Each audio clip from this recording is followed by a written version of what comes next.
Sur la rénovation, enfin, pardon, quoi, vous ne pouvez pas nous jouer le truc de la fraude. Enfin, moi, j'entends, hein, je ne dis pas que tous les dossiers sont nickel chrome, mais vous êtes en train de faire exactement ce qui s'est passé avec le Pinel et le PTZ, en fait. Pour faire des économies, et c'est en permanence le jeu de l'instabilité administrative, l'instabilité financière des règles, vous dites, oh là là, on fait un stop, on fait un moratoire. Il y a eu historiquement un moratoire sur le photovoltaïque. Ça détruit l'économie de la rénovation thermique.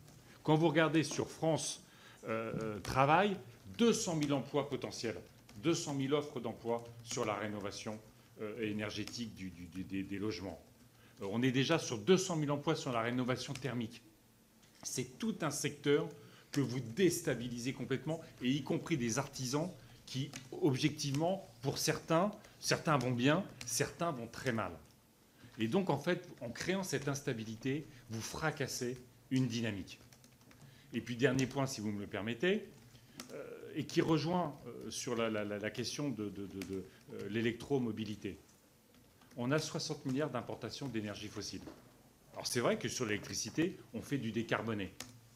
Mais en réalité, notre mix énergétique, c'est 60% de fossiles, dont essentiellement des importations, donc 60 milliards.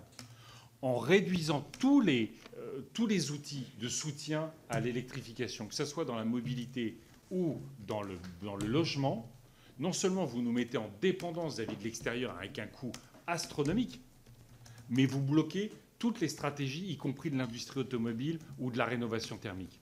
Donc c'est le pire des cercles vicieux que vous êtes en train d'installer pour faire des économies. Donc, encore une fois, vous ne pouvez pas répondre dans l'hémicycle, Monsieur le Ministre, que vous êtes en train d'installer des bornes et que ça va régler le problème de l'électromobilité. Vous avez été patron de la Caisse des dépôts, vous savez, vous avez été actif sur le financement de cette transition. Vous ne pouvez pas nous dire que ce n'est pas un problème de financement, qu'en mettant des bornes, vous allez régler les problèmes. Alors, sur le sujet de la rénovation thermique comme de l'électromobilité, on est sur un sujet où on est au cœur de la contradiction française.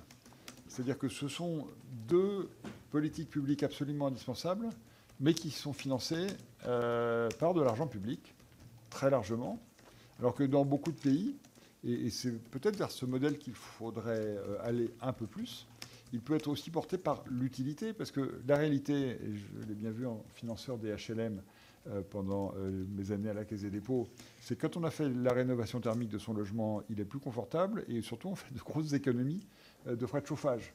Alors je comprends que l'incitation de ma prime rénov peut accélérer des mutations, mais qui souvent s'autofinancent, ou peut-être en tout cas qu'il faudrait qu'elle soit un peu plus centrée, mais je ne parle pas là de modifier la règle. En tout cas, sur l'électromobilité, c'est vrai qu'on a beaucoup soutenu par des primes des acquisitions, et peut-être que ces primes devraient être plus ciblées pour qu'elles bénéficient à des personnes qui sinon n'achèteraient pas le véhicule électrique ou qui sinon n'en ont pas les moyens. Mais on voit souvent des processus comme ça avec de l'argent public qui arrosent un peu large, si je peux me permettre, même si, encore une fois, bon, le Pinel n'existe plus. Mais sur ma prime rénov, j'ai redit que le budget serait engagé et qu'il restait en place. Et sur l'électromobilité, je dois reconnaître que j'ai regardé le tableau des primes disponibles dans les différents cas de figure et les différents sujets. Je suis incapable de vous en faire une synthèse tellement c'est un maquis compliqué.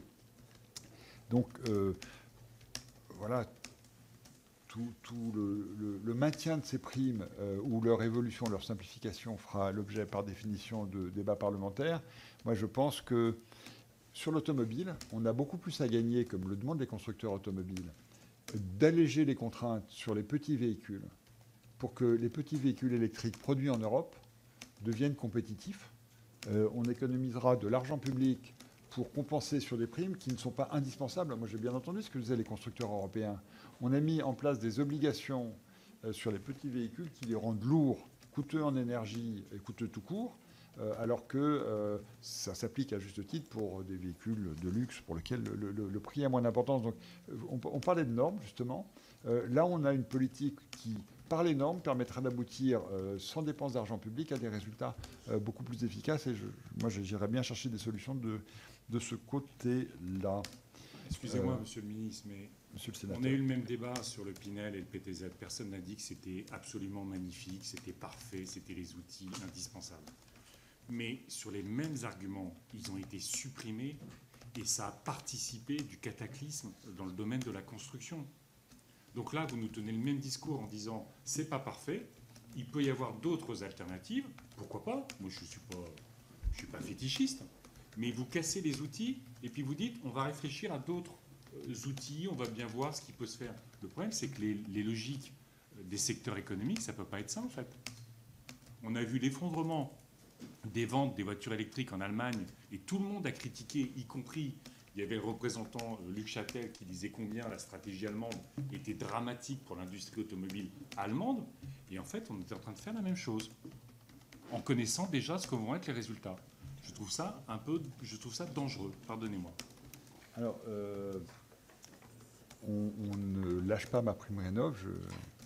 J'ai redit qu'on avait un problème d'encombrement des services de gestion, mais il n'y a pas de problème budgétaire et on a un problème pour veiller à ce que la fraude... voilà. Et sur les sujets de bonus automobile, ils ont été abandonnés en Allemagne, ils sont maintenus dans la loi de finances. Nous avons maintenu le leasing social. Nous maintenons toutes ces politiques.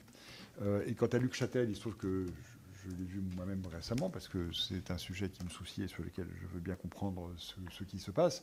Et Luc Châtel, précisément, pense que le travail sur les normes sera plus efficace parce qu'on a un problème commercial sur le véhicule électrique qui tient à de nombreux sujets. Un sujet, c'est les bornes de recharge quand même, parce que les Français doivent savoir que maintenant, ils peuvent partir en vacances et qu'il y a des bornes de recharge rapides sur leur parcours. Raison pour laquelle, avec le ministre de l'Énergie, on a fait un petit peu de communication il y a quelques jours, mais je le redis devant vous. Et puis, on a un sujet de prix des véhicules.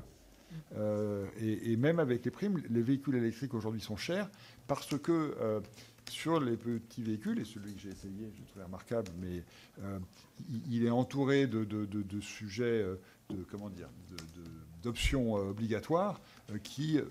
d'après ce que disent les professionnels, ne sont pas indispensables ni pour des raisons de sécurité, ni pour des raisons écologiques. Et dans ces cas-là, peut-être qu'on peut alléger la norme et alléger le prix du véhicule. Je ne dis pas autre chose. En tout cas, nous avons à l'évidence un problème commercial, puisque malgré les aides qui n'ont pas été abaissées en France, les volumes de vente diminuent, ce qui nous pose un problème à la fois de transformation écologique, parce que du coup, les gens gardent leurs vieux véhicules diesel, et puis un problème économique, parce que ce n'est pas bon pour la charge des usines.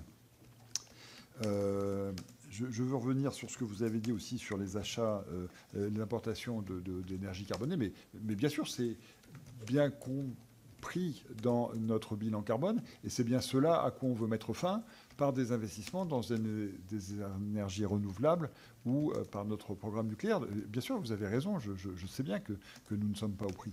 C'est pour ça qu'on a... c'est pour ça que la trajectoire, c'est malheureusement 2050 et pas 2030. Même si il faut que le chemin soit régulier de baisse des émissions carbone, sur quoi nous travaillons aussi.